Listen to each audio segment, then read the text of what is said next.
ng 2015. Pero sa ngayon, on this Christmas Day special, we are just about ready for the opening tip. This is game number 4, Alaska kontra Rain or Shine. Pakinggan natin sino ang mga starters para sa magkalaban.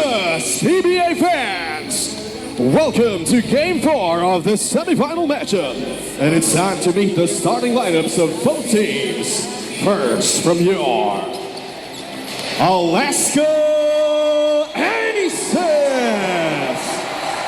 Starting at forward, number 45, Tony De La Cruz. Also at forward, number 24, Vic Manuel. At center, number 7, Sonny Toss. At guard, number 3, Cyrus Baguio. And also at guard, number 42, Davey Casio. Head coach for the Aces is Alex Compton. And now, let's meet the starting five of your Rain or Shine Alaska Painters. Starting at guard, number 1, Jonathan Oilua. Also at guard, number 18, Ryan Aranya. And center, number 30, Bo Belga. At guard, number 16, Jeff Chan. And also at forward, number 5, Gabe Norwood. And coach for the Alaska Bakers is Yek Yao. So what happened in the previous game number 3? Ito nga, di kita nga yung kanilang pagsisimula. Tapos si Calvin Abuevo disrupted in that quarter. So the turnover na kagad sila sa simula pa lang. So that's something that, it's going to be a good break for them because you want, for Rain or Shine side, you really want to limit those turnovers. So now, officially, it is Rain or Shine again winning that tap. Gabe Norwood out jumping atong si Sonny Toss. Aranya gets it to Oiloan. The corner pocket 3 is a bit short. Rebound goes back to Oiloan. It's going to be a reset para sa Rain or Shine. Norwood on the slide. Pull-up jumper. Gabe delivers. It's a simple two-man game on the left side of the game, especially with that screen. Casio against 2. Thoss looking to get it back over to JV. Back to Thoss. The two-man game of Alaska produces a turnover. Jeff Chan on the run. Casio to beat. Lilipad si Chan. Oh, good. Nailang dito kay Casio. You're already talking about the importance of setting the pace of this game. Back in game 3, it was the first time that etong Alaska won a quarter or the first quarter of this series. Hindi natin kung makaulit sila as Manuel is blocked by Norwood. Chan gets it back over to Gabe.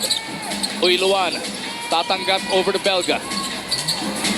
Back in game number 3, itong Rain or Shine went in the first half, went 0 for 15 from the 3-point line. Alaska 0 for 10. Tignan natin kung magbago ihip sa hapon na ito.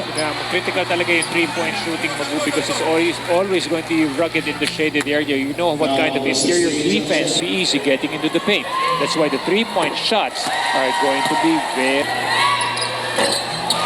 Cyrus Baguio has yet to miss a free game in the semi-final round. And the good thing about it is he's been very consistent with his performance, something that Coach Alex Compton will be very happy about. Oiluan though shooting blanks early in this contest. Casio gets it up, pabalik kay Baguio. Baguio zigzagging his way into the lane, bothered by Oiluan, gets it to Thoss. Teardrop is good. That's good composure there by the push of Rain or Shine. Jeff for 3, punches and throws. They needed Jeff Chan to really get hot in this game. Final round has only shot 22% from that 3-point line. So napakalaking bagay nga na naipasok niya ang kanyang unang dekada. Thoss trying to get creative against Belga. Ball bounces right back to the boss. Si Casio will reset this attack. It is Rain or Shine by 1, 5-4, 2.5 ang lumilipas. Manuel gets rid of that defense of Chan. Jeffrey Allen is looking over at the referee at semi-final as we take a look at the Smart Bro fast break. At sa atin na Smart Bro, tomorrow's internet. Aranya to Belga. Puta tayo abot kay Thoss. Oh, that's a great defensive spot there by Sonny Toss. On one end, Belga stopping it. Pero ito naman, mukhang haagaw na naman ulit ng Rain or Shine. Pero Oiluan will be whistled for the personal foul. Defensive stop by the boss. the biggest or the best center of the Alaska Aces for many years, and he's still providing that muscle underneath. Still proving that he is one of the premier big men dito sa inyong PBA.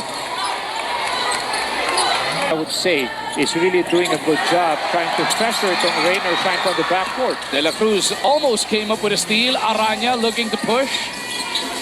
Chan on the catch. Belga takes the three, puts it on the deck. Chan will pull the trigger. Couldn't send it home, but is fouled. You know, Jeff will just have to keep Kita natin, 22% shooting lang si Jeff from that three-point line. Pero sa free throw line naman, close to 91% ang kanyang dekada. Took care of that first free throw. May isa pang parating para dito kay Chan. You know, I would say he's the closest clone to Alan Kaydik, you know, being lefty, and at the same time one of the best shooters now in the PBA. Of course, Coach Alan Kaydik still ranked number 1 overall in total three-pointers made in a career dito sa PBA. Just the other night, etong si Jimmy Alapag surpassed Coach Ronnie Magsanok for second place. Baguio on the move, drops it off to Manuel. Natapik ba o basta talaga? You know, parang nadulas yung ball, but that was a good break. It still looked good on one end. Aranya comes up dry on that attack. Tapla ang ating labanan sa 8 puntos. Play almost broken up, but JV looks to settle things down para dito sa mga alas. Catch and shoot. The boss delivers the goods. You know, in game number 1, he was shooting that perimeter jumper with so much confidence. It would ease off all the physicality of Bo Belga's defense if he hits that shot. Belga from deep. Couldn't get the bounce. Rain or Shine visibly wanting to quicken the pace para hindi nga makaset up yung depensa ng Alaska. You know, Rain or Shine always wants to push that pace because they want to get a lot of easy baskets, but Alaska is doing a good job with that transition defense. Yung speed game ng Rain or Shine nasasabayan ng Alaska Aces dito sa ating serye. Kita mo naman yung kaldagan ni Tos at Belga dun sa bakbakan sa poste. Tos with a rebound. JV with a fresh shot clock will pull it back out. Nagigigil to si Bo Belga because that was a long shot and it equals to a long bounce. Manuel trying to locate Baguio. Oh, Cyrus found a way to get away from Aranya. You know, these two guys are really doing very well with their passing game. Chan on the other side gets it right back to pull Rain or Shine to win it too. And that's one thing that Jeff can do. Minuto na po lumilipas dito sa loob ng Mall of Asia Arena. Manuel at the post, attacking Norwood, spinning the other way. Manuel gets the one-hander to go. You know, Jeff is, actually gave Norwood a great athletic defensive player, but yun nga lang, if you bite off a fake by Big Manuel, that's going to be an advantage for the offensive player. Aranya, inaantay yung pick galing kay Belga. Norwood catches right corner pocket three. Gabe delivers from deep. Gabe is actually very good. 4 points already in the game, or 5 points in the game. Long shot doesn't drop. Aranya gets it over to Uiluan. Aranya gets it across. Casio right in front of him. Baguio wants to take toss off the dribble. Pull-up jumper, 15-footer. Big Bo misses. Rebound na kanino. Norwood secures it para sa Rain or Shine. A good hustle there by Gabe Norwood, keeping the ball alive. Rain or Shine looking for the opening. That's that rock-solid defense of Alaska. Aranya momentarily free. Couldn't make it pay. Belga rebound. Huli ni Baguio. Pero pati braso kasama. Rebound. And with 5:44 remaining in this opening quarter, timeout muna tayo. Para dito sa Rain or Shine, Eric Menk pumasok din naman para sa Alaska. Norwood looking to attack the defense of the Cebuano hotshot. Norwood against Ontivera, shoots over him. Bitin. Dondon doing enough to bother that shot. Abueva gets it to Dondon. Bang! What a shot there by Ontiveros. Kakapasok lang niya after playing great defense on Gabe. Nakakuha pa ng putos sa kabila. Aranya looks to get it right back.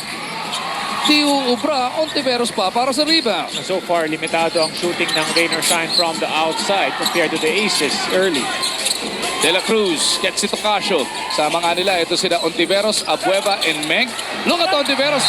Try and return the favor to Abueva, pero Uiluan times that one perfectly to reject the beast. This is the second time I've seen Alaska run that two-man game on the left side of their basket. This was actually excellent play, pero yun nga lang, good recovery by Uiluan. Dondon catch and shoot. No go. Quinahan over to Norwood. They have Chan, Aranya, and Paul Lee for the first time with them. Chan over to Quinahan. Norwood surveys the floor. Eric Meng playing excellent denial on Quinahan. Chan had to get creative, ends up turning it over. It is Abueva against Norwood, and Abueva will look to sail this one home. You know, that's what makes him a very dangerous player. He's scrappy and he will sprint back on offense in every opportunity. Lee for three. No. Alaska has now opened up a 7-point lead. Parang ganito rin yung game 3, ano? Digdigan to sa simula, pero tail end of the first quarter, Alaska started to take control. You know, doon kumawala si Calvin Abueva. That's where he made a difference with 9 points in that quarter. But that time around, he puts up a wild one, recovered by De La Cruz. Fresh shot clock para sa Alaska. Gasho. Going up against Lee. Quinahan shows hard. Abueva, his pass tapped away by Norwood. Lee looking to push hard. Tatlo na naka-indim. Gawin mo bang apat? Now Rainer Shine will look to slow down this attack. Aranya looking to penetrate. Lost his dribble. Almost lost his footing too. 9 seconds on the shot clock para sa Rainer Shine. Lee wants a pick from JR. Lee to Norwood for a long three. No. Less than 3 minutes now remaining in the first quarter. Next dead ball situation. Mandatory timeout naman para dito sa Alaska. JV has 12 seconds to try and generate a shot. Abueva from the outside. Oh, go. Lee for the rebound. Chan catch and shoot. Punches it through. Jeff Chan has been the most consistent outside shooter for Rainer Shine. They've been struggling mag-go early, taking their outside shots, and that's the reason bakit maagang paglalamang dito ng Alaska. Mahigit 2 minuto na lang ang natitira sa quarter number 1. Rainer Shine getting a stop on one end. Almazan rewarded by Quinahan. He got the stop. He gets the basket dito sa kabila. He's the most consistent player for Rainer Shine, leading the way on offense with 13 points per game. And dito, maaga na naman ang kanyang pagsisimula. After a nice block on Abueva, nakakuha pa siya ng puntos on the offensive end. Raymond Almazan coming off a season-best 20-point performance noong nakaraan. Naramdaman niya yung pagka-rockstar daw ng dating niya. Kanina, pagdating ni Raymond Almazan, nagkagulo yung mga nakapila sa labas at talagang lahat naman. Ito si Raymond, pinaunlakan niya, inapira niya lahat at nandoon sa pila bago siya makarating sa service entrance. Kaya naman siya napapamahal sa mga fans ng Raymond Shine, even in the PBA, because of the kind, yung pag-responde o yung pagpapakita niya ng acknowledgement sa mga fans who appreciate his game. Banchero now on the floor para dito sa Alaska. Kasama sina Azul, Meng, Abueva, and Ontiveros. Katapat sina Chu. Wait, Chris Chu is back. Andiyan din sina Lee, Quinahan, Ibanez, and Almazan. Quinahan lines it up. Couldn't send it home. Rebound battle na pulot ni Meng. Dalawang abante ng Alaska. Ninakaw na naman ang Rainer Shine. Chu with a long two. Islam sa ring. Wala pa rin na outside shooting dito ang Rainer Shine, something that they've been struggling about in this game early. Don with a long one. Diubra, Chris Chu para sa rebound. Lee trying to get rid of the pesky defense of Azul. They go to Quinahan. Almazan from the baseline attacking Meng. Inabot siya ng reaching foul na ito ni Abueva. You know, maganda yung ginagawa ni Lee, contributing well to really match up against Sanitos and Vic Manuel on the opposite end. 21-20, baba na sa isang abante. Netong Alaska Aces. That now is a 6-0 run para sa Rainer Shine. Ontiveros, hinahanap ito si Abueva. Calvin awaiting the movement from the rest of his team. Ontiveros, quick release. Oh, go. Chu para sa rebound. Slight differential between quarter clock and shot clock. Paul Lee looking to milk that clock.